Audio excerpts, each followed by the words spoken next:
I've got the Cogged bot kits from Yolopark from the Transformers 1 movie. Let's put these all together.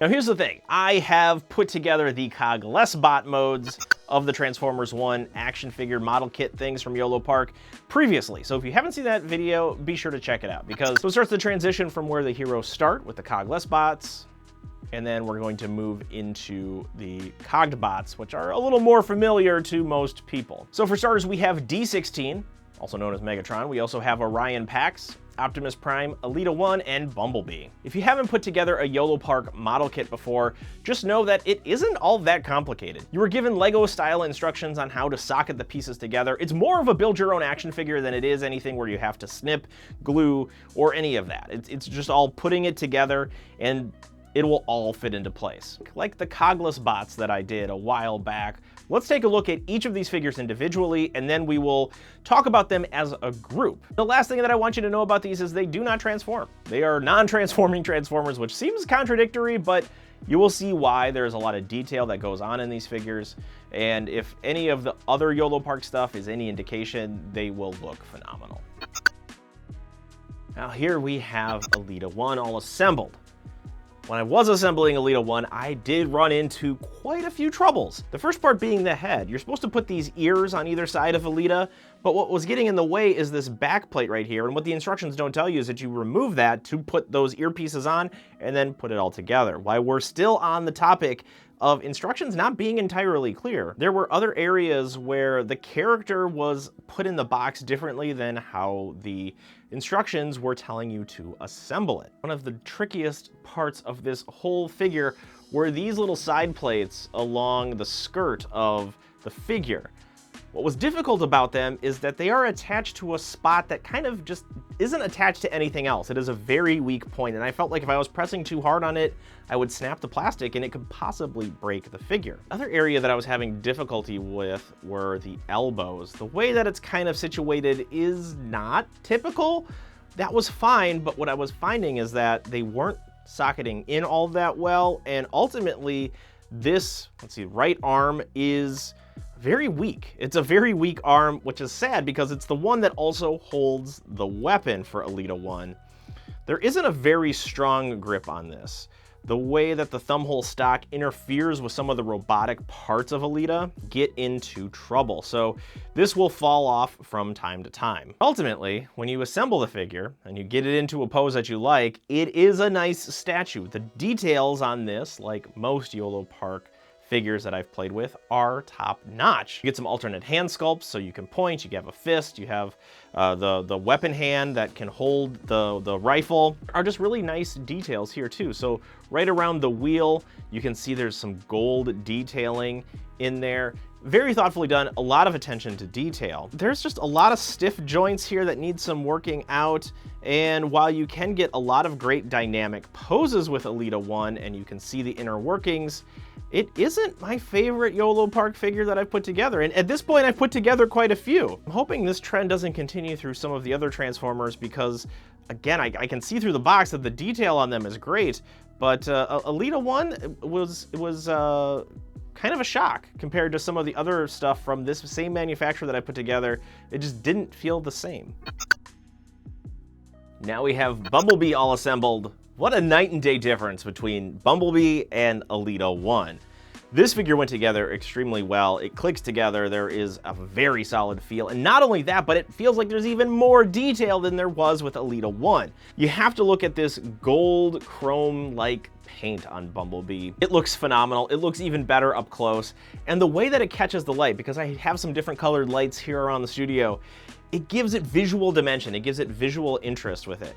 So I've loaded him up, and he's got his knife hands, he's got his gun, and there's a lot of great movement here, but what you'll notice, and if I can get really close to the screen here, is that there are some amazing levels of articulation. He has toe articulation, and that when parts move, things often shift and slide together. Another way that you can see this is with the hands. If I push this hand back, it's almost like an action feature, a play feature, is that the forearms, they kind of expand, and then when I push them forward, they contract. It's a really cool, subtle feature that gives you all kinds of playability with this model kit. Again, this is a Build-A-Figure. Now, when we do have Bumblebee, you can take off the head and you can put on a different faceplate. It's kind of an involved process, so I like the battle mode the best.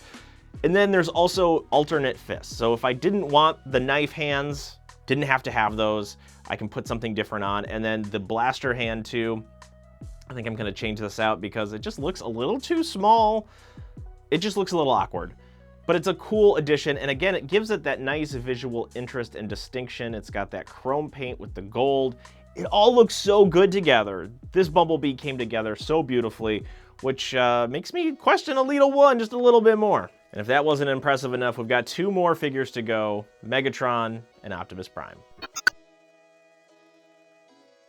So here we have D16, Megatron, all assembled. I did have some difficulties with this one. The biggest challenge that I had with him was the shoulder, the way that they would rotate up and down. So when I initially put them together, they were just way too loose. Every time that I would try to move it up, it would immediately fall down because gravity. Even more so because of this giant cannon arm on the other side. What you have to do with this figure, at least for my version of this figure, is that you have to just crank in the shoulder pegs as far as they can, as hard as you can, because that's the only way that I'm able to make this shoulder stick. The cannon arm, now this is something that I keep fiddling with, but ever since I've been playing with him even more, it will fall down. So I'm gonna have to crank on this, and I'll show you exactly how I do this. I have to crank on him, I grab the core, and I just push the shoulder socket in as far as I can and try to wiggle it back and forth so that it finds whatever friction that it needs to. And that will get me a little more use out of Megatron here. It's unfortunate because everything else about Megatron looks fantastic. The detailing on him is great. He's a more simple Transformer, but the clean lines suit the figure very well. And if you get a really close look, you can even see some variation in the chrome of the detailing. It's a nice touch because it visually breaks up the character while still looking cohesive. An interesting thing that when I was playing around with Megatron 2 is that it seemed like they might have gone the way of adding another faceplate for him because I can remove his head and you can remove the faceplate. I'm wondering if that was to have a red eyes version of Megatron in the box, but I don't think that ever happened because there wasn't that version in there. But as you're playing around with him, that's something to be aware of, to be a little careful of, because the dome on top of his head could literally pop off, and it does take a little bit of finesse to get it back together. Again, this wasn't part of the instructions, it just seems like a feature that didn't quite make it in the box. He is very fully featured though, with the arm cannons and things like that, where you have different hand sculpts as well. Overall, apart from the shoulders, this character feels pretty solid. So Bumblebee is still number 1. He is by far the best figure so far. Megatron, and then far down the list is Elita-1. Here we have our Orion packs, our Optimus Prime all assembled. This was probably the easiest figure that I assembled out of the whole collection here. So that was nice. There wasn't any sort of huge problems, any huge hiccups. It all just kind of clicked together, and I have a highly articulated, well-detailed figure of Optimus Prime. He's got a lot of great articulation. The biggest issue that I have with him are the ankles. They're just a little loosey-goosey. I'm guessing if I push them in a little more, it's just hard to find a spot to... Let's see if that helps. No, they're still a little loosey-goosey. What's interesting is because we had Megatron with a potential for a different face swap, and we have Bumblebee with definitely a face swap in the battle mask. We don't have that with Optimus Prime. Feels like a big miss for Optimus Prime because that is one of the most iconic looks in all of pop culture. While it does look different for the Transformers 1 aesthetic, not including that is just an unfortunate thing. I think I would have rather had that alternate head sculpt than, or at least a faceplate, than the laser rifle that he comes with that I can't even get in his hand because of the way his fingers are gripping. It's just too tight. I cannot get the laser blaster, the same one that Elita-1 has. I can't get it to work with him, and we are missing a key piece of who this character is, especially at this stage of the movie where he's transitioning from Orion Pax to Optimus Prime. We've got all 4 of these figures at this scale put together. Let's talk about them collectively.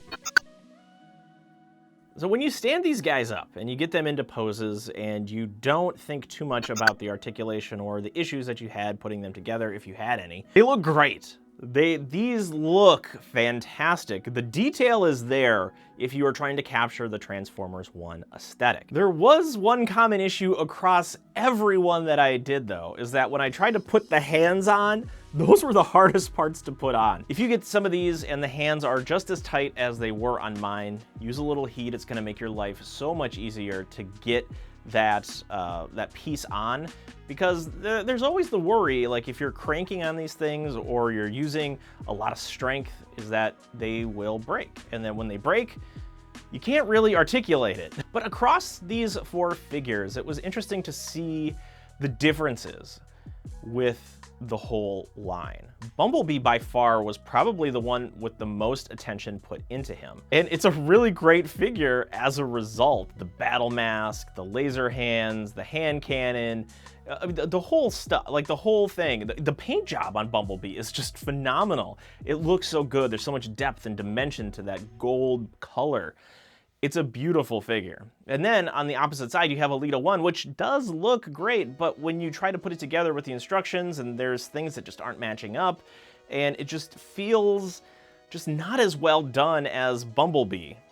It's a very push-pull type of wave. And then of course, in the middle, you have Optimus Prime and you have Megatron.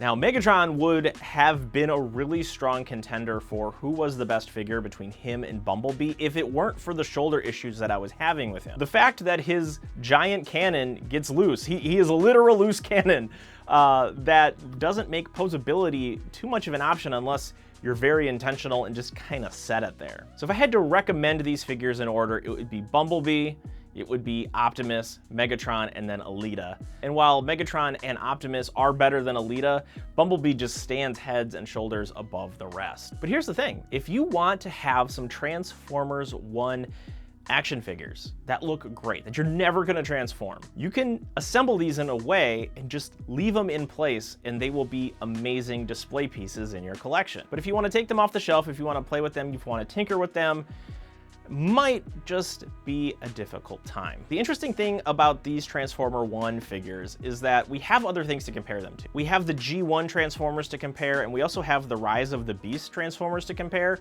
and I feel those 2 lines are leaps and bounds better than, well, 3/4 of what I just assembled here. Now again, Bumblebee is separate. Bumblebee is great. There are ways around some of the issues with these characters. There wasn't a problem that I couldn't solve by either reassembling the figure in a certain way or just applying more pressure to it. You can get around that stuff, awesome, but from Yolopark, I am used to things just clicking together and being near flawless. Bumblebee's the guy to get, all the rest, they're up to you. You saw some of the issues that I had with them, but they do look great. And if you have any questions about these figures, or if you want me to dive deeper into any of the specifics of the areas where I had troubles with them, please leave a comment. I'm happy to address that. And if you like action figures, if you like collectibles, toys, pop culture, blasters, things like that, anything action-packed, you can find it here. So be sure to like, subscribe, follow, comment, I don't know, whatever it takes to get more videos. I like having you around. We have a good time together. So that's all I know about these Transformer 1 Cogged Bot Modes Transformers from Transformers 1. I think I just said the word Transformers a lot in a way that still made sense. Thank you so much for watching.